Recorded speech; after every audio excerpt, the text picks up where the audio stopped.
और आज का जो सवाल है वो मैं शुरू करता हूं। पवन दास जी, राधे राधे। सत साहिब जी, मैं राजेश शर्मा, जिला करनाल, हरियाणा से हूं। वर्षों से श्री अनिरुद्धाचार्य महाराज को फॉलो करता हूं। उनकी हर आध्यात्मिक प्रश्नोत्तरी देखता हूं, लेकिन उनके द्वारा दिए जाने वाले तर्क और जवाब से कभी भी संतुष्टि नहीं होती है, क्योंकि उनके जवाब शास्त्रों पर आधारित न होकर उनके अपने मनमाने होते हैं। पिछले कुछ दिनों से बाबा रामपाल जी के YouTube पर सत्संग सुन रहा हूं और आपके वीडियो भी देखता हूं, सुनकर बहुत अच्छा लगता है। आपसे रामायण को लेकर मेरा एक सवाल है। यही सवाल एक बहन ने श्री अनिरुद्धाचार्य जी से भी किया था, परंतु उनका जवाब संतुष्टिपूर्ण नहीं था। उम्मीद करूंगा आप जी इस सवाल का सही जवाब दे पाएं। राजेश जी, आप जी को राम राम, नमस्कार, सत साहिब। देखिए, हर प्रकार के जवाब, जिन सवालों के जवाब कोई भी धर्मगुरु, शंकराचार्य, आचार्य, मंडलेश्वर, संत, महंत नहीं दे पाएंगे, नहीं दे पाते हैं, क्योंकि उनको तत्व ज्ञान नहीं है, उनको शास्त्रों की यथार्थ जानकारी नहीं है। उनका ज्ञान उआबाई पर आधारित होता है, लोक वेद पर आधारित होता है, जिस कारण से अपनी स्वयं की इज्जत को रखते हुए उआबाई करना, ऊट पटांग जवाब देना उनकी मजबूरी हो जाती है। लेकिन आपने जो सवाल किया है, इसका जवाब काफी वर्षों पहले परमपिता परमेश्वर सदगुरु रामपाल जी भगवान अपने सत्संगों में अपने भक्तों को दे चुके हैं, उनको बता चुके हैं। आज उनके द्वारा किए गए सत्संग आधार से आपके सवाल का मैं जवाब देना चाहूंगा। और इन्होंने मुझे एक वीडियो भी भेजा है साथ में, जो इनका सवाल है। वो सवाल आप जी एक बार सुन लीजिए इनके वीडियो के माध्यम से।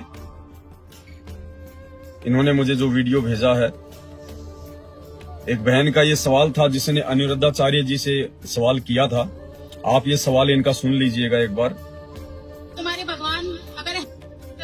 भगवान अगर हैं, तो जब राम और रावण के बीच जो युद्ध हुआ था, उसमें काफी सारे वानर मारे गए थे, लेकिन जो संजीवनी बूटी थी वो सिर्फ लक्ष्मण के लिए क्यों मंगवाई? क्या उनकी जान नहीं थी? तो उसका उस टाइम पे मैं कोई जवाब नहीं दे पाई उचित। भाई, भगवान की सेना के जितने बंदर मारे जाते थे, शाम को भगवान की कृपा दृष्टि सब पर पड़ती थी और वो सब जीवित हो जाते थे, सब जीवित हो जाते थे। कोई मरा नहीं था, मरा जो था भगवान कृपा दृष्टि डालते, सब मरे हुए को जीवित कर देते थे। तो इस बहन ने सवाल किया है श्री अनिरुद्धाचार्य जी से कि जब राम रावण युद्ध हो रहा था और उस राम रावण युद्ध के समय जितने भी बंदर मरते थे, जितने भी योद्धा मरते थे, उनको तो श्री रामचंद्र जी शाम को जीवित कर दिया करते थे अपनी शक्ति से, अपनी पावर से। परंतु जब लक्ष्मण जी को शक्ति लगी, उनको बाण लगा, तो लक्ष्मण जी को श्री रामचंद्र जी जीवित क्यों नहीं कर पाए? बिल्कुल बहुत अच्छा सवाल है बहन का। लेकिन श्री अनिरुद्धाचार्य जी उआबाई बक गए और इन्होंने टाल मटोल कर दिया, क्योंकि इनके पास में वास्तविक यथार्थ ज्ञान शास्त्रों का नहीं है। लाखों की भीड़ को रोक के रखना अपने धार्मिक धंधे के लिए, अपनी पेट पूजा के लिए, दान पात्रों को भरने के लिए, इस प्रकार के उआबाई युक्त जवाब देना इन लोगों की मजबूरी है। लेकिन कब तक? आत्मा तो संतुष्ट नहीं हो पाएगी ना। आज नहीं तो कल लोग बगावत करेंगे और लोग आपसे हर प्रकार के सवालों के जवाब चाहेंगे। आप नहीं दोगे तो स्वतः आप जी नीचे गिर जाओगे। तो चलिए, अब परम पूज्य सतगुरु रामपाल जी परमेश्वर जी के तत्व ज्ञान आधार से इस सवाल का आपको जवाब देते हैं। निश्चित तौर पर आपकी आत्मा भी संतुष्ट होगी। और मेरे जितने भी अपने भगत भाई बहन हैं जो परम पूज्य सतगुरु रामपाल जी से नाम उपदेश प्राप्त हैं, क्योंकि मैं केवल उन्हीं शंकाओं को लेता हूं जिन शंकाओं से आप जगत वाले भाई बहनों की संतुष्टि के साथ साथ हम परम पूज्य सतगुरु रामपाल जी परमेश्वर जी के भक्तों को भी आत्मा की खुराक मिले, हमारे को भी एक जानकारी मिले, हमारा भी विश्वास हमारे गुरुदेव भगवान के चरण कमल में और ज्यादा आगे बढ़े। फालतू के सवाल जवाब हम नहीं लेते हैं। तो बहन का सवाल ये था, लेकिन श्री अनिरुद्धाचार्य जी टाल मटोल कर गए। कोई बात नहीं, अब समय आ चुका है। परमात्मा सतगुरु रामपाल जी ने अपने बच्चों को यथार्थ भक्ति के रंग में रंग दिया है। अब आने वाले समय में श्री अनिरुद्धाचार्य जैसे पाखंडी और अज्ञानी साधु संतों की इसी प्रकार से पोल खुलेगी। कब तक ये लोग समाज को मूर्ख बनाएंगे, कब तक धर्म को धंधा बनाकर अपना पेट भरते रहेंगे। भाइयों और बहनों, इसके पीछे एक बहुत बड़ी कहानी है, क्योंकि आपको पता है मेरे वीडियो लंबे होते हैं, क्योंकि अगर आपको संतुष्टिपूर्ण जवाब चाहिए तो आपको भी धैर्य रखना होता है। अब हम उसके जवाब पर आते हैं। इसके पीछे एक लंबी कहानी है, और वो कहानी परम पूज्य सतगुरु रामपाल जी परमेश्वर जी ने बताई है। और परमेश्वर जी ने अपने सत्संगों में बताया कि जब श्री रामचंद्र जी को 14 वर्ष का वनवास मिला हुआ था, साथ में उनकी भारिया सीता जी थी, उनका भाई लक्ष्मण था, और वो वनवास के समय जंगल में घूम रहे थे, जगह जगह वो जाया करते थे। उधर से जो शबरी माता थी, उनको रामचंद्र जी से मिलन की बड़ी प्यास थी। वो चाहती थी कि मेरा जीवन धन्य हो जाएगा यदि श्री रामचंद्र जी से मेरी भेंट हो जाए, उनके दर्शन हो जाएं, उनकी मुलाकात हो जाए। तो वनवास के समय भटकते भटकते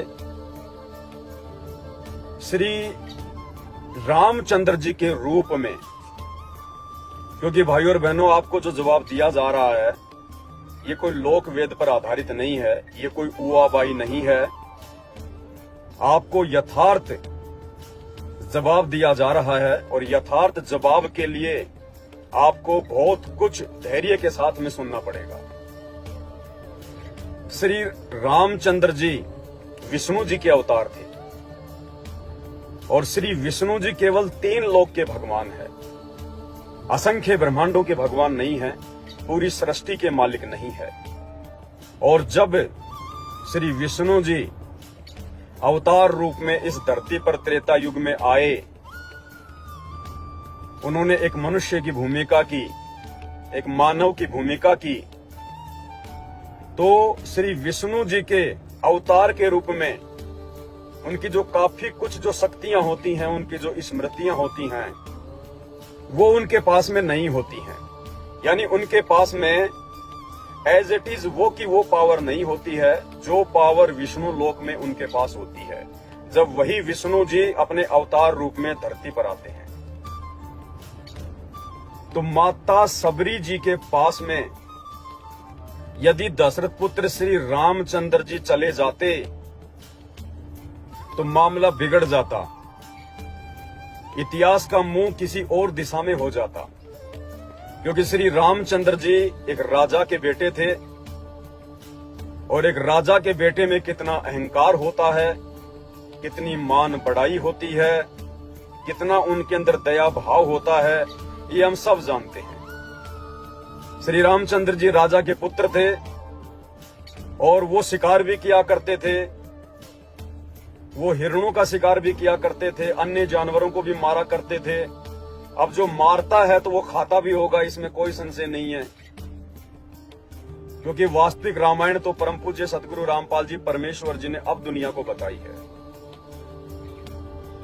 वनवास के दौरान भी काफी ऐसे आपको जो है प्रमाण देखने को मिलेंगे कि श्री रामचंद्र जी मांसाहारी थे, वो मांस का जो है प्रयोग किया करते थे।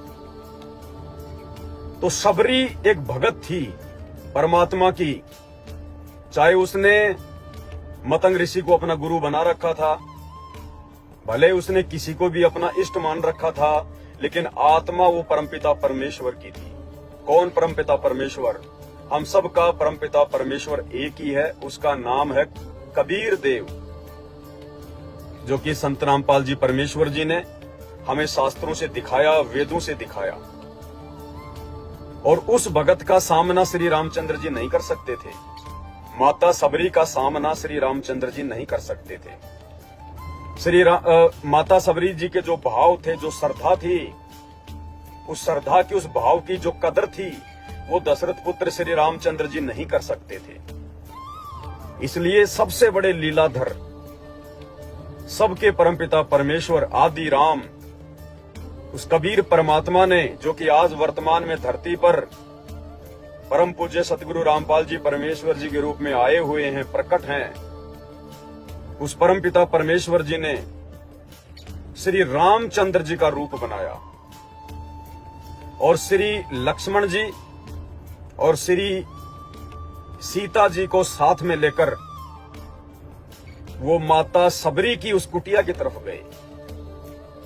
जिस दिन का इंतजार वो माता सबरी 1000 वर्ष से कर रही थी, नित इंतजार करती थी अपने आराध्य का, अपने भगवान का।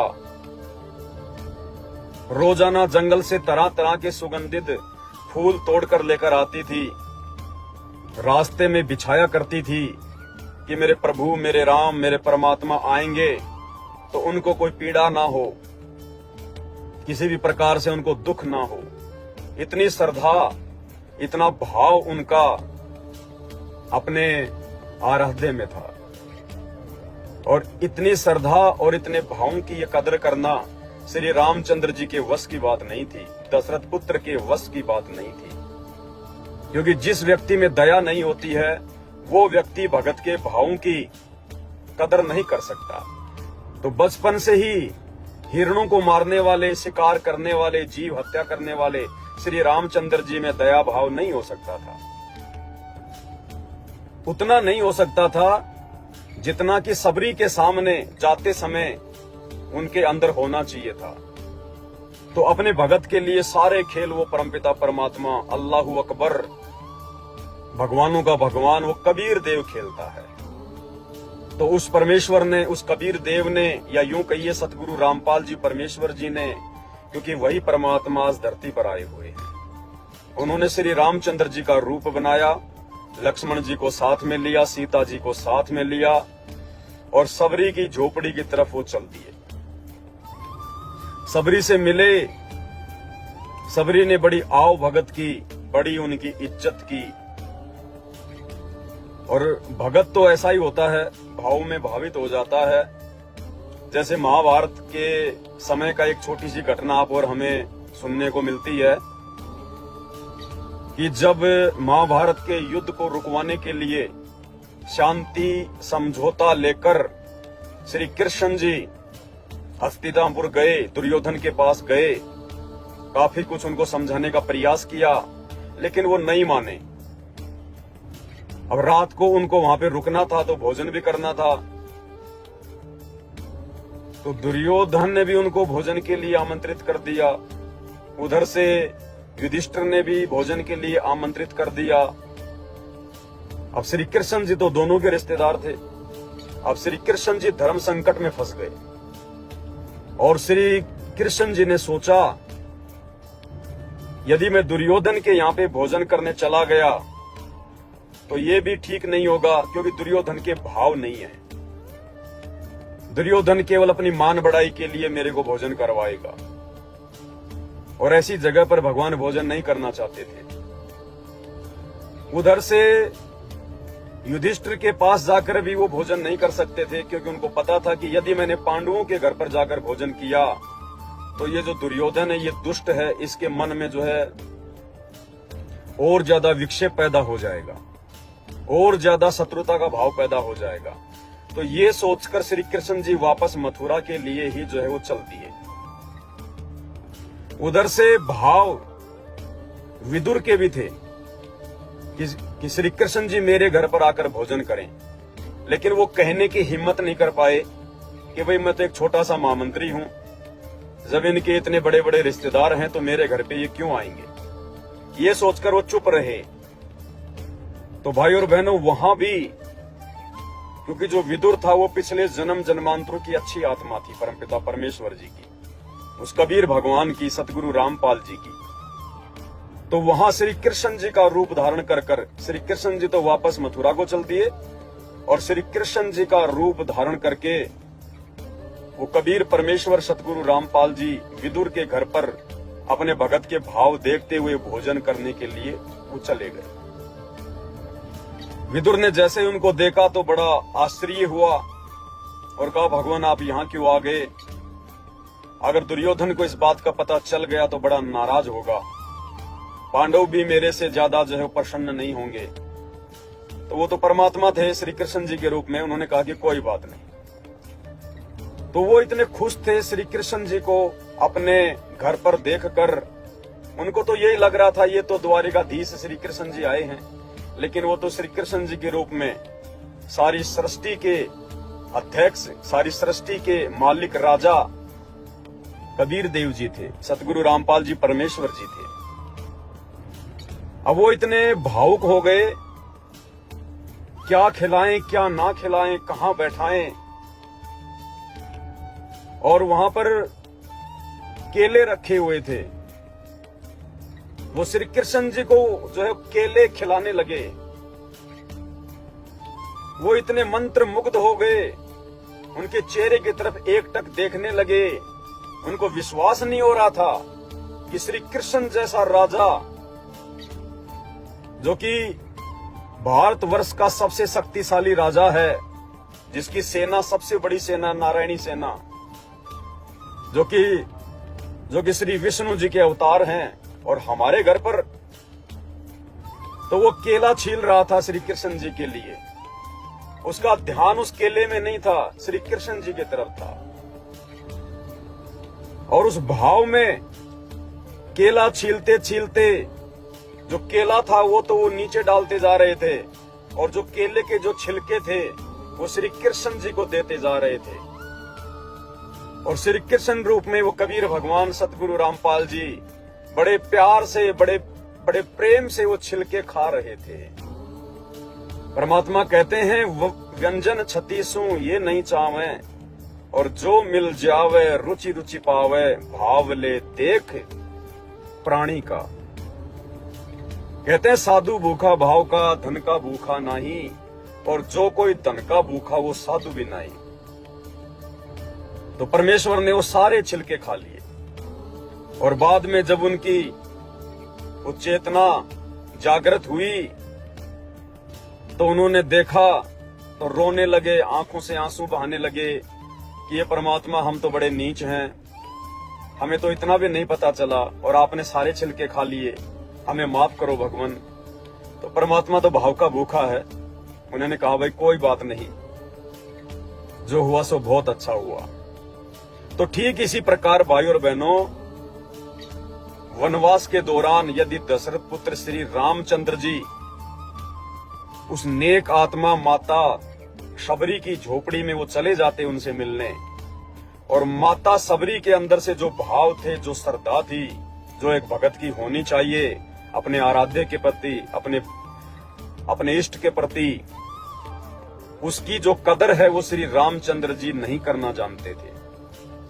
अब श्री रामचंद्र जी के रूप में वो परमपिता परमेश्वर कबीर साहिब सतगुरु रामपाल जी माता शबरी के द्वारे जूठे किए गए उन बेरों को बड़े प्यार से खा रहे हैं, आनंद ले रहे हैं। और माता शबरी का जो चेहरा था उसका जो वर्णन किया गया है वो कुछ ऐसा था, वो काला कलूटा चेहरा था, मुख में उनके दांत भी नहीं थे पूरे। कहने का मतलब है यदि उनकी शक्ल कोई देख ले तो शायद उसको खाना भी अच्छा ना लगे, ऐसी शक्ल माता शबरी की थी। और उस माता शबरी के द्वारा जो बेर जो जूठे किए जा रहे थे, जो चखे जा रहे थे, उन बेरों को वो परमात्मा, वो सर्व सृष्टि का रचनहार, सभी आत्माओं का पिता, उन जूठे बेरों को बड़े प्यार से खा रहे थे। जैसे एक माँ या फिर एक पिता जो उसका छोटा बच्चा होता है, साल भर का, 6 महीने का, और उस बच्चे के द्वारा जूठी की गई कोई भी वस्तु को बिना किसी घृणा के साथ में माँ भी खा लेती है, उसका पिता भी खा लेता है। तो इसी प्रकार हम जितने भी जीव हैं इस सृष्टि में, जितने भी ये प्राणी हैं, देवी देवता, ब्रह्मा विष्णु महेश, 33 करोड़ देव, दानव मानव यक्ष गंधर्व किन्नर, ये सब उस परमपिता परमेश्वर सतगुरु रामपाल जी भगवान की आत्माएं हैं, उनके बच्चे हैं। और ये परमात्मा अपने बच्चों से नफरत नहीं करता है, द्वेष नहीं करता, ये घृणा नहीं करता है। तो श्री रामचंद्र जी बड़े प्रेम के साथ में वो बेर खा रहे हैं और उधर से कुछ बेर माता सबरी श्री रामचंद्र जी के पीछे जो उनके भाई खड़े थे लक्ष्मण, उनको भी दे रहे थे। माता सबरी लक्ष्मण को भी बेर दे रही थी कि लो भैया आप भी खाओ, भैया आप भी खाओ। अपने मुख से टेस्ट कर करके, जूठा कर करके वो सबरी कुछ बेर लक्ष्मण जी को भी जो है वो दे रही थी, परंतु लक्ष्मण जी को अच्छा नहीं लग रहा था। उनको बड़ी जो है वो घृणा आ रही थी। अंदर ही अंदर उन्होंने माता सबरी के प्रति गलत विचार जो है वो पैदा कर दिए कि मैं राजा का लड़का और मैं इस काली कलूटी, मैं इस भिलनी के जूठे बेर खाऊंगा? नहीं खाऊंगा, बिल्कुल नहीं खाऊंगा मैं। अंदर से उसको गुस्सा भी आ रहा था माता सबरी के ऊपर, और श्री रामचंद्र जी के प्रति भी उनके भाव अच्छे नहीं थे कि आज ये भैया को क्या हो गया, आज मेरे भैया श्री रामचंद्र जी को क्या हो गया कि जूठे बेर खा रहे हैं, और वो भी ऐसी औरत के जो कि नीच जाति की है, भिलनी है, काली कलूटी है, बुढ़िया है, और इसके मुंह से तो ये बदबू आ रही है, और भगवान मेरे जो भाई हैं श्री रामचंद्र जी वो बेर खा रहे हैं। क्योंकि ऐसा मंजर आज से पहले लक्ष्मण ने कभी देखा नहीं था, लेकिन लक्ष्मण को इस बात का ज्ञान नहीं था कि ये तेरा भाई नहीं है, ये दशरथ का बेटा राम नहीं है, ये दशरथ पुत्र रामचंद्र जी के रूप में वो आदि राम, वो कबीर भगवान सतगुरु रामपाल जी बैठे। तो लक्ष्मण जी को जब वो बेर माता सबरी अपने मुख से चक चक कर दे रही थी, जूठे कर करके दे रही थी, उन बेरों को शर्म के मारे कि भैया क्या कहेंगे, इस शर्म के मारे लक्ष्मण जी अपने हाथ में तो ले रहे थे और फिर खाने का बहाना यूं करके और यूं पीछे फेंक रहे थे, उन बेरों को पीछे फेंकते जा रहे थे कि ये लोग सोचेंगे कि मैंने बेर खा लिए। ले रहे थे और पीछे फेंक रहे थे, और वो जो बेर थे वो पीछे कहां जाकर गिर रहे थे? द्रोणागिरी पहाड़ के ऊपर जाकर गिर रहे थे, द्रोणागिरी पहाड़ के ऊपर। तो श्री रामचंद्र जी रूप में भगवान ने, परमपिता श्री परमेश्वर जी ने तो बेर खाए और लक्ष्मण जी ने सारे बेर पीछे फेंक दिए। कुछ समय वहां रहे, आध्यात्मिक ज्ञान की जो वार्ता थी वो की, माता सबरी ने उनकी सेवा की। उसके बाद में आगे को वो जो है प्रस्थान वो कर गए। अब कुछ समय बाद आपको सबको पता है कि रावण आया। रावण ने अपनी बहन की बेइज्जती का जो बदला था वो लेना था, क्योंकि लक्ष्मण जी ने उसकी नाक काट दी थी। अब ये महापुरुषों के काम थोड़ी होते हैं, आप किसी औरत की नाक काट दो। समझा बुझा के भी मामला शांत किया जा सकता था, नहीं मानती तो कोई बात नहीं, भोगती रहती। लेकिन जैसा कि मैंने पहले कहा कि लक्ष्मण और राम एक राजा के पुत्र थे, और राजा के पुत्रों में कितना अहंकार होता है, कितना अभिमान होता है। तो रावण ने अपनी बहन की बेइज्जती का बदला लेने के लिए एक षड्यंत्र रचा, और जैसे तैसे उसने छलबल किया। हम सब जानते हैं, रामायण सबने पढ़ रखी है, कैसे अपने मामा को साथ में लाया, सोने का हिरण बनाया, कैसे कैसे उसने आटा मांगने के बहाने साधु का रूप बनाया है, और सीता जी को जो है डाल के अपने वो कंधे के ऊपर और श्रीलंका में ले गया। अब सब जानते हैं इस बात को। उसके बाद में रामचंद्र जी ने अपनी सेना तैयार की, काफी कुछ उसने यत्न किया, उसने प्रयत्न किया, धोखाधड़ी भी की श्री रामचंद्र जी ने। सुग्रीव से सैनिक सहायता प्राप्त करने के लिए बाली को धोखे से मारा, हम सब जानते हैं, अपने स्वार्थ के लिए, अपनी पत्नी को लंका से वापस लाने के लिए, क्योंकि बाली श्री रामचंद्र जी की सहायता नहीं करने वाला था। इसलिए उसने बाली के भाई सुग्रीव के साथ में एग्रीमेंट किया अपने स्वार्थ के लिए, कि मैं तेरे भाई को मारकर तेरे को मैं किष्किंधा का राजा बना दूंगा, यदि तू मेरी सहायता करे तो। दोनों में एग्रीमेंट हो गए, हम सब जानते हैं। चले गए साहब, समुद्र पे बना उना के पुलिया जैसे भी वो लंका में चले गए। युद्ध शुरू हो गया, काफी दिन बीत गए और एक समय मेघनाथ ने शक्ति बाण मार दिया श्री लक्ष्मण जी को, शेषनाग के अवतार को, और लक्ष्मण जी जो है वो मूर्छित हो गए। आज वैज्ञानिक भाषा में हम कह देते हैं कि भाई वो कोमा में चला गया, यानी श्वास तो चल रही है, बाकी बिल्कुल बेसुध है, बेहोश है, कुछ नहीं पता। तो श्री लक्ष्मण जी जो है वो कोमा में चले गए। काफी यत्न किए लेकिन वो मूर्छा से बाहर नहीं आए। रामचंद्र जी बालकों की तरह, बच्चों की तरह रोने लगे, हाय मेरे भाई, हाय मेरे भाई, वापस जाकर माता को क्या जवाब दूंगा, माता को क्या जवाब दूंगा, बच्चों की तरह रोने लगे। अब यहां उस बहन का वो सवाल, जो सवाल उन्होंने श्री अनिरुद्धाचार्य जी से किया था, लेकिन श्री अनिरुद्धाचार्य जी उस बहन के सवाल का जवाब नहीं दे पाए। एक बार फिर से आप उस बहन का ये सवाल सुनिए। तुम्हारे भगवान अगर है तो जब राम और रावण के बीच जो युद्ध हुआ था उसमें काफी सारे वानर मारे गए थे, लेकिन जो संजीवनी बूटी थी वो सिर्फ लक्ष्मण के लिए ही क्यों मंगवाई? क्या उनकी जान नहीं थी? तो उसका उस टाइम पे मैं कोई जवाब नहीं दे पाई उचित।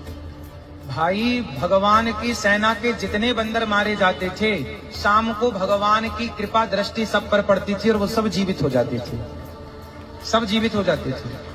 कोई मरा नहीं था, मरा जो था भगवान कृपा दृष्टि डालते, सब मरे हुए को जीवित कर देते थे। तो बहन का सवाल है कि यदि श्री रामचंद्र जी सभी वानरों को जीवित जो है वो कर दिया करते थे शाम को, तो लक्ष्मण तो मरा भी नहीं था, वो तो खाली कोमा में था, वो तो मूर्छा में चला गया था। तो श्री रामचंद्र जी अपने भाई को मूर्छा से बाहर क्यों नहीं निकाल पाए? अपने भाई लक्ष्मण को जो है वो कोमा से बाहर क्यों नहीं निकाल पाए? अन्य मरे हुए लोगों को जीवित करने वाले, यदि वो भगवान थे, परमात्मा थे तो। और हम सब जानते हैं कि वो नहीं कर पाए थे।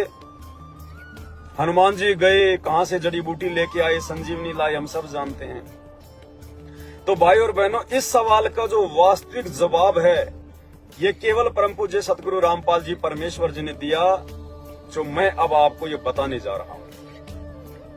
इसलिए श्री रामचंद्र जी लक्ष्मण जी की मूर्छा नहीं तोड़ पाए, उनको जीवित नहीं कर पाए। क्यों?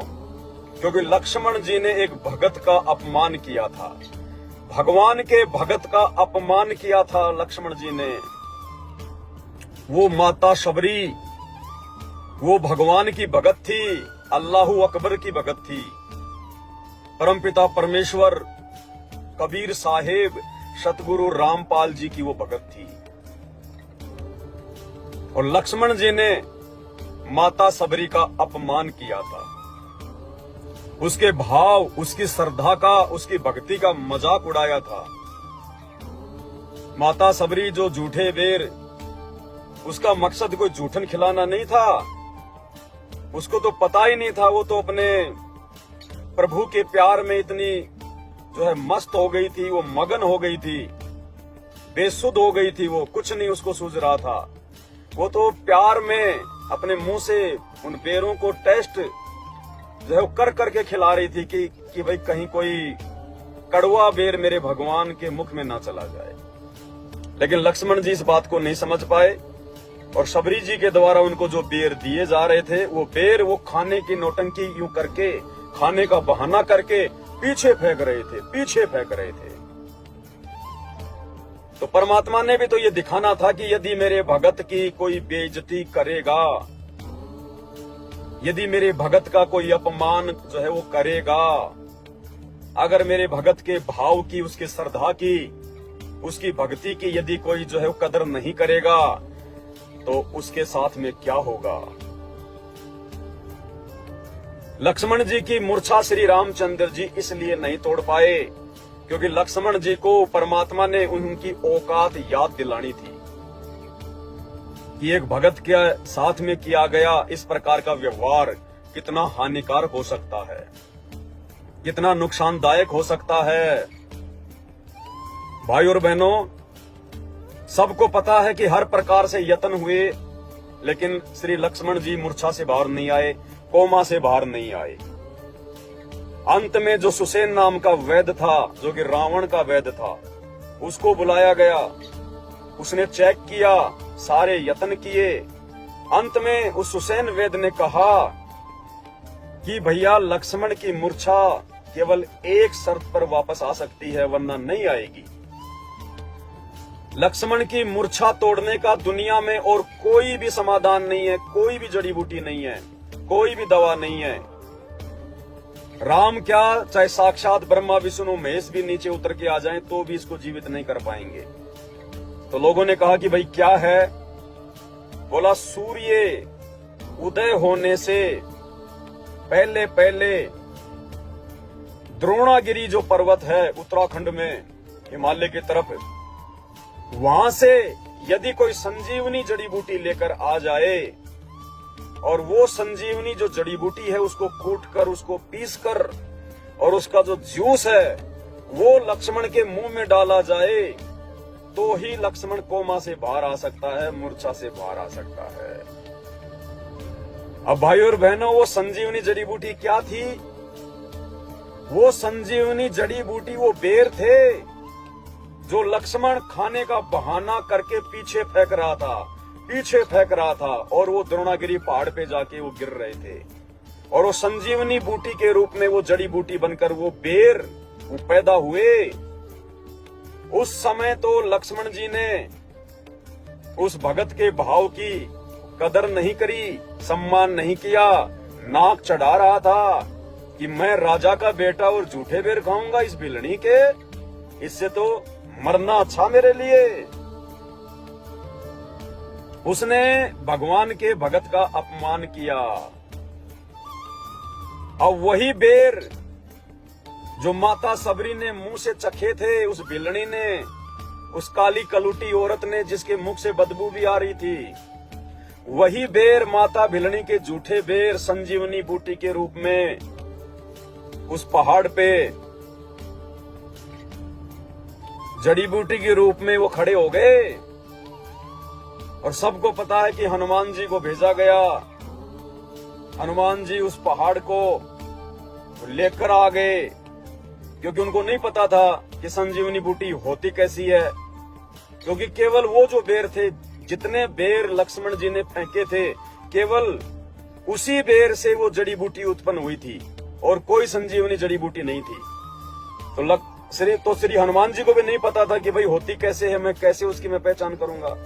तो पूरा पहाड़ का पहाड़ उठा लाए और जो सुसैन नाम का वैद्य था उसने वो संजीवनी बूटी माता सबरी के झूठे बेरों से उत्पन्न वो जड़ी बूटी तोड़ी और कोट कोट के उसका जूस निकाला, वो रस निकाला। वो माता भिलनी, माता सबरी का जूठन, वो कोट कोट के वो जूस निकाल के और लक्ष्मण के उसी मुंह में डाला गया, उसी मुंह के अंदर जिस मुंह से वो खाना पसंद नहीं कर रहा था, माता सबरी के जूठे बेर। उसके बाद उसकी मूर्छा टूटी, तब जाके लक्ष्मण होश में आया। तो ये कारण था भाई और बहनों, वास्तविक रीजन कि श्री रामचंद्र जी अपने भाई की मूर्छा क्यों नहीं तोड़ पाए, अपने भाई को कोमा से बाहर क्यों नहीं निकाल पाए। ये वास्तविक कारण था क्योंकि उनके भाई लक्ष्मण को उनकी औकात भगवान ने याद दिलानी थी। लक्ष्मण ने जो एक भगत का, भगवान के भगत का, भगवान की आत्मा का जो अपमान किया था, उसको काली कलूटी समझकर, उसको भिलनी समझकर, उसको नीच जाति वाली समझकर और अपने आप को बहुत बड़ा राजा का बेटा समझकर अहंकार में आकर उसने जो गलती की थी, उसको उसकी उस गलती की सजा देने के लिए ये सारा खेल उस परमपिता परमेश्वर सदगुरु रामपाल जी भगवान ने रचा था। अंत में उस लक्ष्मण को अपनी जान बचाने के लिए उसी माता भिलनी के जूठे बेरों से पैदा हुई संजीवनी बूटी का जूस, रस अपने अंदर, अपने मुख में डालना पड़ा।